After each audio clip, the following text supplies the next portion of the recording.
Jacó nasceu segurando o calcanhar do próprio irmão, como se, desde o primeiro segundo de vida, estivesse tentando alcançar algo que ainda não era seu. Esaú saiu primeiro, forte, impulsivo, caçador. O filho que parecia carregar naturalmente o direito da primogenitura. Jacó veio depois, silencioso, observador, atento. Alguém que não confiava na força, mas no tempo. Alguém que entendia que certas coisas não se conquistam com músculos, mas com estratégia. Desde o ventre de Rebeca havia conflito, e Deus já havia declarado que o mais velho serviria ao mais novo. Uma promessa que ninguém ali parecia compreender por completo. Jacó cresceu nas tendas perto da mãe, enquanto Esaú crescia nos campos, distante, livre, guiado pelo instinto. O contraste entre os dois era evidente, e esse contraste não era apenas de personalidade, era espiritual. Jacó valorizava aquilo que os olhos não veem, enquanto Esaú desprezava o que não podia consumir no momento. Foi assim que um dia, cansado e faminto, Esaú trocou seu direito de primogenitura por um prato de lentilhas. Um ato simples, quase banal, mas que carregava um peso eterno. Jacó não tomou isso pela força. Ele aceitou o que o próprio Esaú descartou. E ali a semente do conflito se aprofundou ainda mais. O tempo passou, e a promessa feita por Deus começou a se mover silenciosamente dentro da história. Isaque, já velho e com a visão enfraquecida, decidiu abençoar Esaú antes de morrer. Rebeca ouviu, entendeu o momento e lembrou-se da palavra divina. O plano foi traçado. Jacó vestiu-se com peles para enganar o pai. A voz era de Jacó, mas as mãos eram de Esaú. E naquele instante, Jacó recebeu a bênção que mudaria o destino de gerações. Não foi um momento de glória. Foi um momento de tensão, medo, urgência. Porque bênçãos roubadas cobram um preço. Quando Esaú descobriu, o ódio tomou forma. Ele não chorou apenas pela bênção. Chorou pelo futuro que sentiu escapar entre os dedos. Jacó percebeu que sua vida estava em risco. E novamente foi Rebeca quem agiu, enviando-o para longe. Para a casa de Labão, seu parente. Não como alguém que parte em vitória, mas como alguém que foge, carregando culpa, promessa e medo no coração. Jacó saiu de casa sozinho, sem escolta, sem proteção, sem certeza, apenas com uma bênção que ele não sabia como sustentar. Naquela noite, no caminho, Jacó parou para descansar. Não havia templo, não havia altar, apenas uma pedra usada como travesseiro. E o céu acima. Foi ali, no momento mais vulnerável de sua vida, que Deus decidiu se revelar. Jacó sonhou com uma escada que ligava a terra ao céu. Anjos subindo e descendo, e o Senhor no alto, declarando que a promessa feita a Abraão e Isaque agora repousava sobre ele. Deus não o repreendeu, não mencionou o engano, não exigiu explicações. Deus reafirmou a promessa e garantiu presença, proteção e futuro. Jacó acordou assustado, tremendo, consciente de que aquele lugar comum havia se tornado sagrado. Ele chamou aquele lugar de Betel, casa de Deus, e ali fez um voto, não de perfeição, mas de compromisso. Mesmo depois desse encontro sobrenatural, Jacó ainda carregava seus conflitos internos. Ele seguiu para a casa de Labão, e ali experimentou o que significa ser enganado. O homem que havia enganado o pai, agora seria enganado pelo sogro. Jacó se apaixonou por Raquel, e trabalhou 7 anos para se casar com ela. Anos que pareceram poucos dias, por causa do amor que sentia. Mas na noite do casamento, foi Lia quem entrou na tenda. Jacó provou do próprio veneno, não por acaso, mas como parte de um processo divino, um processo que estava moldando seu caráter. Ele trabalhou mais 7 anos por Raquel, construiu família, prosperou, enfrentou rivalidades, injustiças e manipulações. Cada dia longe de casa era um dia em que o passado permanecia sem resolução. Esaú ainda existia, a bênção ainda existia, a promessa ainda existia, e Jacó estava sendo preparado, não apenas para receber, mas para sustentar aquilo que Deus havia prometido. Os anos passaram na casa de Labão, e Jacó prosperou mesmo em meio à exploração e à manipulação. O rebanho crescia, a família aumentava, e aquilo que parecia atraso era, na verdade, preparo silencioso. Ainda assim, o coração de Jacó não estava em paz. Havia algo inacabado, algo que o dinheiro, os filhos e o trabalho não conseguiam resolver. O passado permanecia vivo, e o nome de Esaú nunca deixou de ecoar em sua consciência. Foi então que Deus falou novamente, ordenando que Jacó voltasse à terra de seus pais. ao lugar de onde havia fugido. O retorno não foi simples. Cada passo em direção à casa era também um passo em direção ao medo. Jacó soube que Esaú vinha ao seu encontro, com 400 homens. A notícia não trouxe esperança, trouxe pavor. O irmão que ele havia enganado agora se aproximava, com força suficiente para destruir tudo o que Jacó havia construído. Pela primeira vez, Jacó não tentou manipular a promessa. Ele sentiu medo de verdade. Ele orou, não como estrategista, mas como alguém quebrado, lembrando a Deus da promessa feita em Betel, confessando sua indignidade e suplicando por livramento. Mesmo orando, Jacó ainda agiu com cautela. Dividiu o povo em grupos, separou presentes, enviou rebanhos à frente como sinal de apaziguamento. Não era falta de fé, era humanidade. Jacó estava aprendendo que confiar em Deus não elimina o medo, mas ensina a caminhar apesar dele. Naquela noite decisiva, ele enviou todos à frente e ficou sozinho. Pela primeira vez desde que deixou a casa do pai, Jacó estava completamente só. Sem família, sem bens, sem proteção. Apenas ele e Deus. Foi nessa solidão que algo inesperado aconteceu. Um homem surgiu e começou a lutar com Jacó. Não foi um ataque comum. Foi um confronto prolongado, intenso, silencioso. Eles lutaram durante toda a noite. Jacó resistiu com tudo o que tinha. Não porque era mais forte, mas porque sabia que aquela luta era maior do que o corpo. Quando o homem tocou a coxa de Jacó e a deslocou, ficou claro que aquela luta não era humana.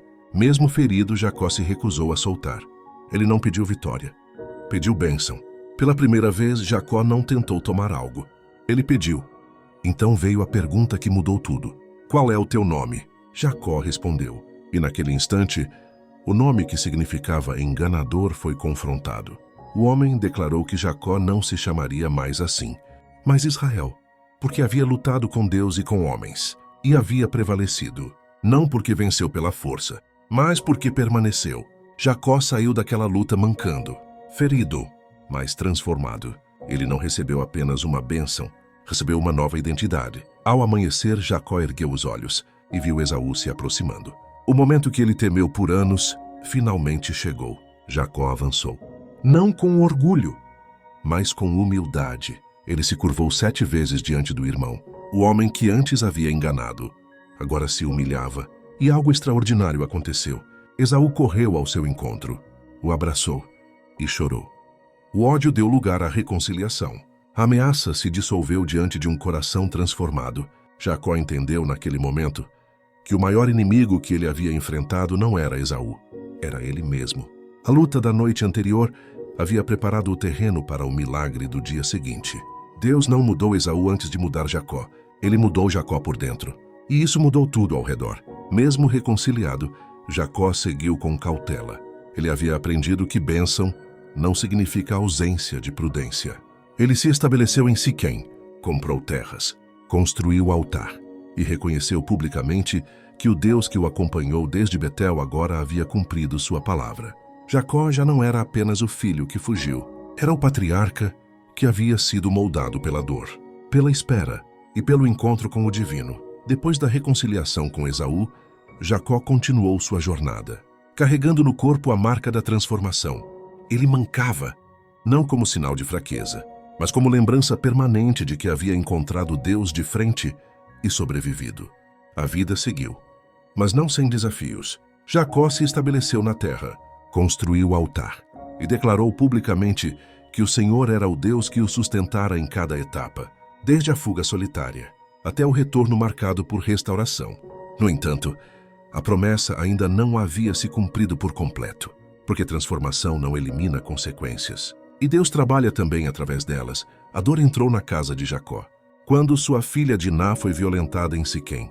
O episódio revelou que, mesmo após encontros profundos com Deus, a família ainda precisava aprender a lidar com justiça, limites e obediência. Os filhos de Jacó agiram movidos por ira e vingança, trazendo sobre a casa um peso ainda maior. Jacó temeu, não apenas pelos inimigos externos, mas pelo rumo espiritual de seus próprios filhos. A promessa passava agora por uma geração que precisava ser instruída, corrigida e alinhada. Foi então que Deus chamou Jacó novamente para Betel, o lugar do primeiro encontro. Ali Deus não apenas o lembrou da promessa, mas reafirmou sua nova identidade. O Senhor declarou que o nome Israel não era passageiro, era definitivo. Jacó construiu o altar, derramou a oferta e reconheceu que tudo o que havia vivido fazia parte de um plano maior. Betel não era mais o lugar do medo, era o lugar da confirmação. O homem que havia fugido agora retornava como alguém estabelecido na promessa. A caminhada continuou, e a dor voltou a se manifestar de forma ainda mais profunda.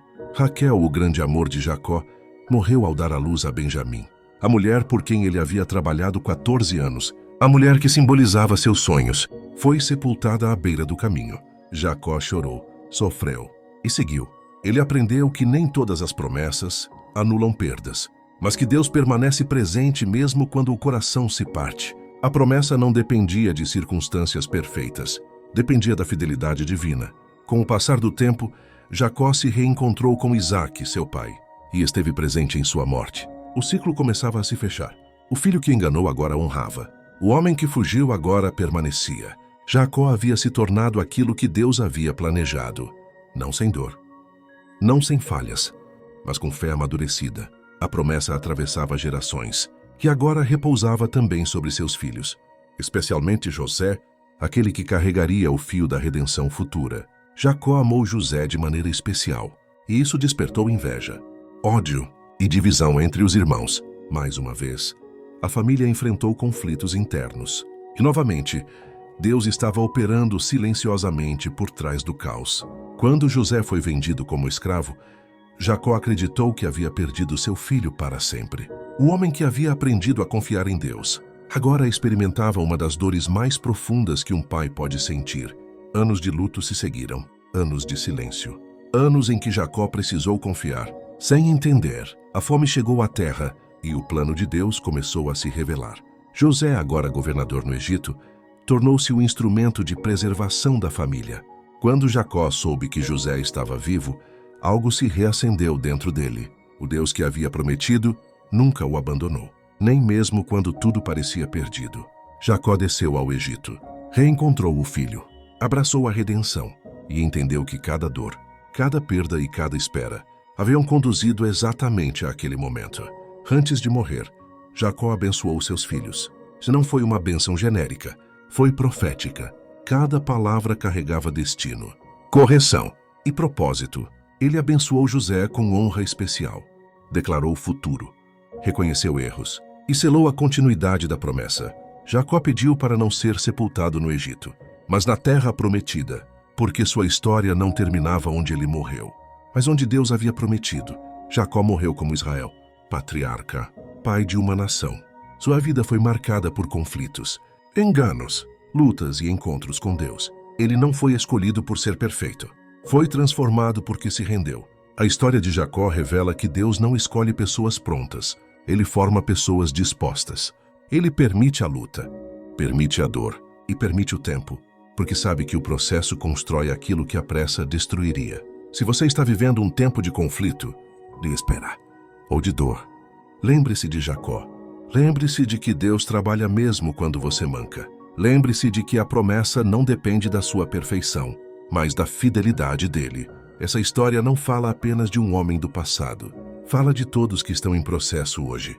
Se essa mensagem falou com você, se inscreva no canal, deixe seu like, compartilhe e comente, porque essas histórias continuam vivas enquanto transformam corações.